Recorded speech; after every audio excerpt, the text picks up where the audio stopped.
جب ہم تصوف کے اندر یہ جو دو لفظ استعمال کرتے ہیں احوال اور مقامات، تو اس کو آپ اگر تھوڑا سا آسان لفظوں میں آسان بھاشے میں ہمیں سمجھائے تو۔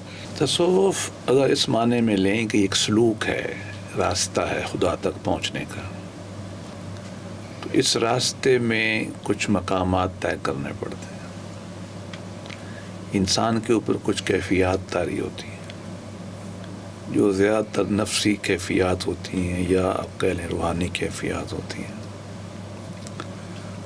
ایسی کیفیات جو عارضی ہوں، آئے اور چلی جائے، اس کو حال کہتے ہیں۔ حال کی جمع احوال ہے۔ ٹھیک۔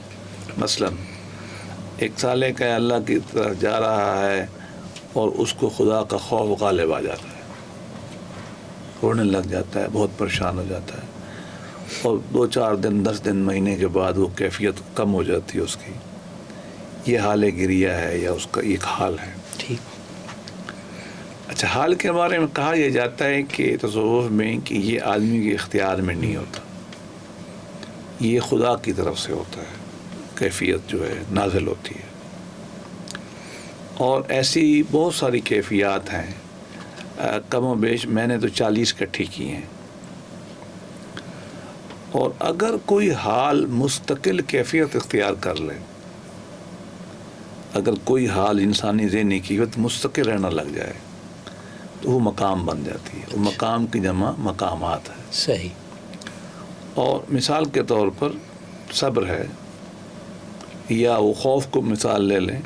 خوف اگر اللہ کی ذات کا ایک بیلنس ویو کے ساتھ مستقل ہو جائے تو مقام، وہ ورا ہو جائے گا، مقام جو ہے، اور وہ تقویٰ جسے آپ کہتے ہیں وہ ایک مستقل کیفیت ہو جائے گی آپ کی۔ دوسرا فرق یہ کیا جاتا ہے کہ مقامات حاصل کرنے کے لیے انسان کی کوشش کرنی پڑتی ہے، وہ کوشش سے آتے ہیں، محنت سے آتے ہیں، طویل عرصے کے بعد پکے ہو جاتے ہیں۔ تو اب سادہ لفظوں میں اگر ہم یہ کہیں کہ سالک جو اللہ کے راستے پہ چلتا ہے خدا کی تلاش میں، وہ مختلف اوقات میں مختلف ذہنی روحانی کیفیات سے گزرتا ہے۔ کچھ کیفیات اللہ کی طرف سے ہوتی ہیں اور عارضی ہوتی ہیں، چلی جاتی ہیں، وہ احوال ہے، اور اگر واحد ہے تو حال ہے۔ اور اگر وہ کیفیات میں حاصل کرنے میں اس کی اپنی کوشش شامل ہے اور طویل عرصہ وہ رہتی ہیں تو وہ مقام بن جاتے ہیں۔ صحیح۔ کچھ ایسی چیزیں ہیں جو حال ہوتی ہیں پھر مقام بنتی ہیں، اور کچھ چیزیں وہ مستقل احوال میں نہیں آتی ہیں، وہ مقامات میں چلی جاتی ہیں۔